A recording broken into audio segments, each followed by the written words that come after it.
Hey, good morning, ladies and gentlemen. Welcome to my new video. I'm here to talk about all of the latest stuff that's happening around the world. I'm going to start with UK, then I'm going to move on to Russia, and then finally on to China. So, without further ado, let's start. And going to start with UK first because I'm obviously from UK, and everything is going, as the British call it, tits up over here. And everybody's striking. Ambulance drivers are striking. Even we are striking. I work in the civil service, and you can see there's a civil service strike happening very soon. I'm definitely gonna be there, so don't you worry about it, guys. I'm definitely striking, even though I don't do much in my job. I work from home most of the time. Wake up late, make a couple of YouTube videos, then relax for the rest of the day most of the time, but don't tell my boss that. Anyway, let's go back to this ambulance thing. The story is happening that people are dying all over UK. There's people with heart attacks, people with serious health issues that can't get to the hospital in time. And the government is saying the advice the government is telling people is don't do anything stupid for you to end up in the hospital. But the thing is, right, most people that end up in hospital in emergency or they call 999, these are like emergencies. These things you cannot plan. So when the government says don't do anything stupid, nobody goes out in the streets looking to do something stupid to get themselves into hospital, or if someone's got health problems, nobody's wants to go to the hospital. Nobody wants to go to the emergency room. So the government saying that is absolutely stupid, if I say so myself. I'm going to be moving on to Russia, and and there's a funny couple of stories coming out of Russia. So in this article, it says the EU ban on Russian oil and the $60 per barrel price cap is costing the Kremlin over 170 million a day. But then you see the small print. Think tank says. Think tank says. I mean, we all know about these think tanks. They don't really think, do they? And then you have exactly the same article, but they say it a bit differently. Russia's windfall from high energy prices in 2022 is starting to wear out, but it's still making 680 million per day despite EU ban, new research shows. And this is exactly the same article, but written in a completely different way. And you can see how one article is basically trying to pull the wool over your eyes, and the next article is trying to speak some truth. But the truth is, guys, Russia's not losing money. They are still selling oil across the world to China, to India. And you just have to look at the markets today. The oil price has gone up from $75 per barrel to $80 per barrel. And that is only in one day. This happened in one day. So there's a lack of oil in the market right now. Demand versus supply, and Russia is going to be making maximum profits out of its oil sales. There's no doubt about that. The only thing is the Europeans are probably not buying Russian oil directly. They'll probably buy it from India, or they'll probably buy it from China, but not from Russia directly. But it doesn't. That does not mean Russia is losing money. It just means that Europeans have to pay more expensive over the odds to pay for the exactly same oil.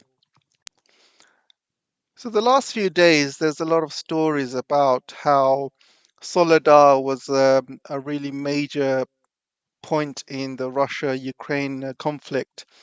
Loads of Ukrainian bodies were seen lying around.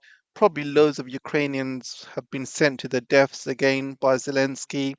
There's stories how teenagers are being drafted and sent to the front line, and this is really sad if that's the case. Ukraine is literally destroying its population, killing them, or even worse, if they're injured for life, if they've got no legs or no arms, That's even worse, right? Because who's going to look after you? And if you got failed state and you got no money, what are you going to do for the rest of your life with no arms and no legs? It's crazy. It's crazy. So the story is about a salt mine in Soledar. And all of this sounds like deja vu. This is it says Russia warned Ukraine later civilians trapped in the battle for the salt town. And Soledar, there's a massive salt town there apparently, even bigger than Mariupol. And then this sort of stuff rings deja vu to me. And he says here the salt mining town of Soledar has more than 500 civilians, including children, were trapped in there. And we're talking about the salt mine. So this same thing happened in Mariupol, where, in those mines, the Ukrainians were basically trapping women and children as human shields. And the media was completely in denial these were used as human shields, because obviously they didn't want Russia to blow these mines into smithereens, so they kept the women and children in there. And um, and I just don't think it's very, you know this is completely against human rights. That's what I'm trying to say. Holding these people in there as human shields, and I'm sure this is against every single war rule out there, Geneva Code and things like that. It's absolutely sick how the Western media are completely denying this and completely oblivious to what Ukraine is doing with these civilians. And it's a complete deja vu. And I remember the Mariupol story where the Azovs were made to look like the heroes. And I was walking down the street one day in UK, and I heard some young kids, playing in the park, and one of them was calling the other an Azov, and and the other and the bad guy was the Russian, and the good guy was the Azov, and they've just been painted in a completely different way in the West. And I remember when the Azovs finally surrendered in Mariupol, the West, all the media in the West are saying, "Oh, well, the Azovs are being released as heroes. They're gonna be, they're gonna be transferred somewhere safe and stuff." They, they even refused to say that the Azovs actually surrendered and they're going to be going to jail. They'd even like none of the media even covered that. It's absolutely a joke how the media twists everything, and it's really is funny to see the same thing happening again and again. So I'm going to move on to South Korea now, and recently China opened up its borders, and you know, the economy is doing well. The Chinese companies are doing well. All the shares of the Chinese companies are going up, and the GDP is going up in China. Everyone's traveling around for the new year. There's some great holidays. In China at the moment, and people are traveling all over China using the high-speed rails and stuff like that. So there's a lot of good stuff happening in China, and everything's opened up, so everyone's happy. So you've got these group of countries. You've got South Korea, Japan, obviously United States, England. Basically the G7, right? And they decided to put some visa restrictions on Chinese people, and I just thought it's absolutely ridiculous because, China has been closed for the past 3 years. This is the first time they've opened. This should be a cause for celebration, right? And China is not going to open up its doors to, if they thought this was going to cause a danger to the rest of the world, they would not have done it. In fact, why would they be on severe lockdown for 3 years? 3 years they did it. And um, and again, you see the Western papers and Western companies are basically trying to, spill lies and stuff. And look at this story. China's COVID-19 toll isn't public. Satellite images seem to show a lot of people are dying. I mean, look at this satellite image here. Where do you see people dying here? Oh my God, these journalists are so bloody dumb.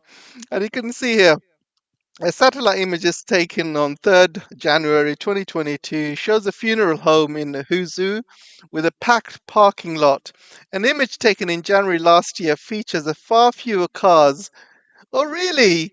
So, an image, they took two images of a funeral home, one with far fewer cars and one with packed cars. So is that really proof that people are dying? Seriously, can you take this evidence to a court of law and say, look, China is hiding all these COVID deaths. This is my evidence. To see this parked cars here, it was full one year and it was half full another year. So this is my evidence. They are convict them, please, Mr. Judge. Convict them. They are guilty. They are absolutely guilty. Can you see how ridiculous that sounds? It's so stupid, right? I mean, they just going by parked cars to basically put some guilt on China. And when you see stories like this coming out, you know that it's all total and utter BS, guys.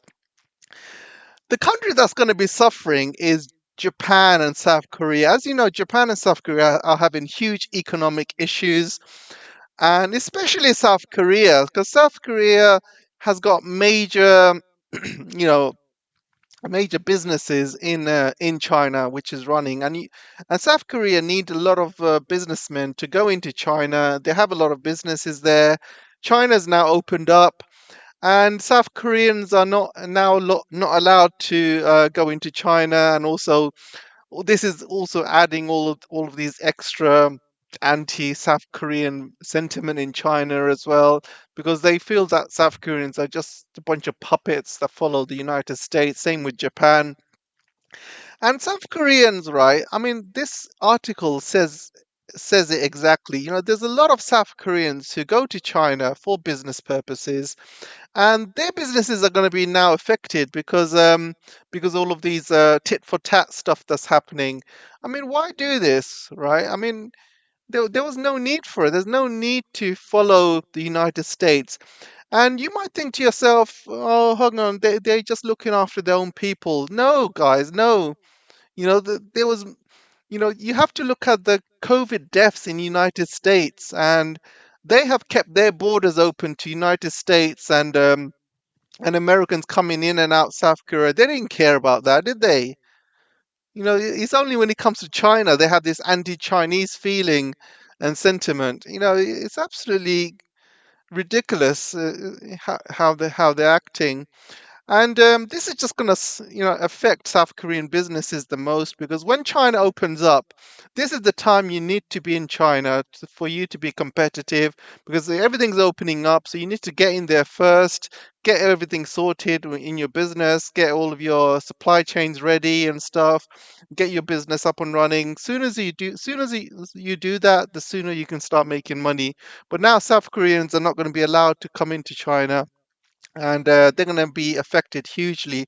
And all of this is going to affect South Korean's economy as well, because China is not going to allow South Korea um, the same rights that they used to have before.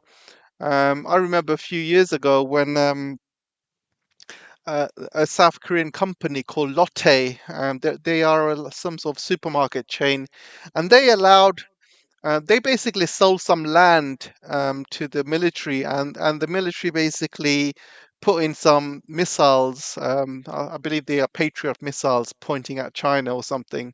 So what China did was they were very, very angry about these missiles, and first thing they did was they sanctioned Lotte, and they kicked out all of the branches of Lotte out of China, and Lotte lost a lot of business, and their share prices just tumbled down because of it, and only because Lotte decided to sell their land, give it to the military so they can point missiles at China, and obviously there was issues with Japan as well in the past, and where there was some di- discussions or disagreements about some islands in the East China Sea, Senkaku Islands, some people call them, and um, and because of these disagreements, China decided to banned rare earth exports to Japan, and this caused a huge uproar in Japan, absolute uproar, because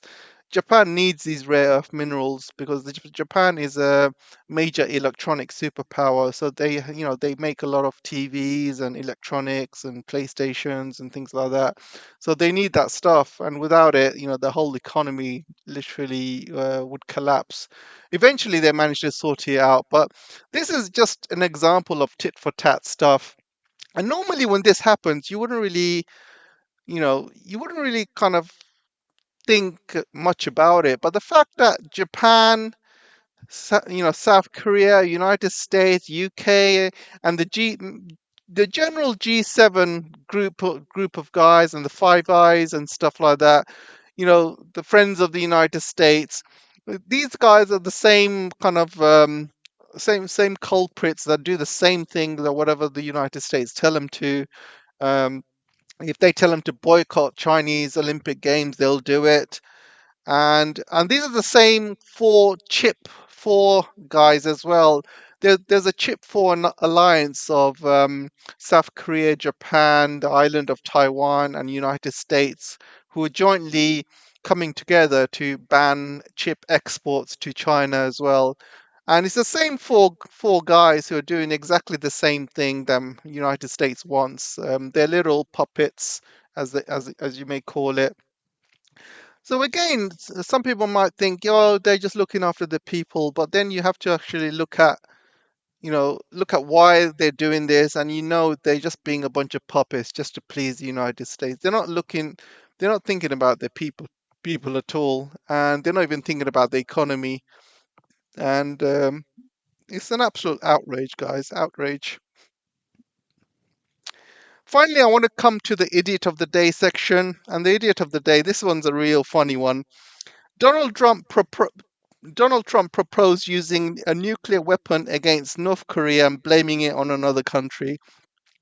So this was on a book that Donald Trump wrote, and apparently Donald Trump wanted to nuke North Korea, and he wanted to blame China for it. Well, he didn't mention China, but he said he wanted to blame another country for it, and basically, this is exactly the same playbook that the United States does to other countries, and you don't have to look far, and you just have to look at Nord Stream pipeline. They obviously blew it up and blamed Russia for it, and allegedly, guys, allegedly they could have planted the COVID virus in China and obviously blamed China for it. And Trump was blaming China till he's red in his face. I remember a few times, but yeah, it wouldn't surprise me if that was if that was the case. Um, I would, obviously, I'm glad it didn't go ahead with it. I'm glad it didn't go through. But you have to understand, uh, at the time, Donald Trump was visiting North Korea, and he was making lots of news and papers as well, that he was kind of getting along with the leader of North Korea, and they were taking loads of pictures together. Nothing really came out of it, really. It was just more like a photo op session. They didn't agree to anything. They didn't really do anything significant. It was just like show off for the media and stuff like that, and that was it. Um, but obviously, the funny thing is, behind all of this, behind the North Korean leader's back, Trump was plotting, blowing him up with a nuke and blaming it on someone else. Absolutely hilarious. Anyway, let me know what you guys think, guys, and I'll see you in the next video. Don't forget to like, share, subscribe. Let me know your thoughts, and I'll see you soon.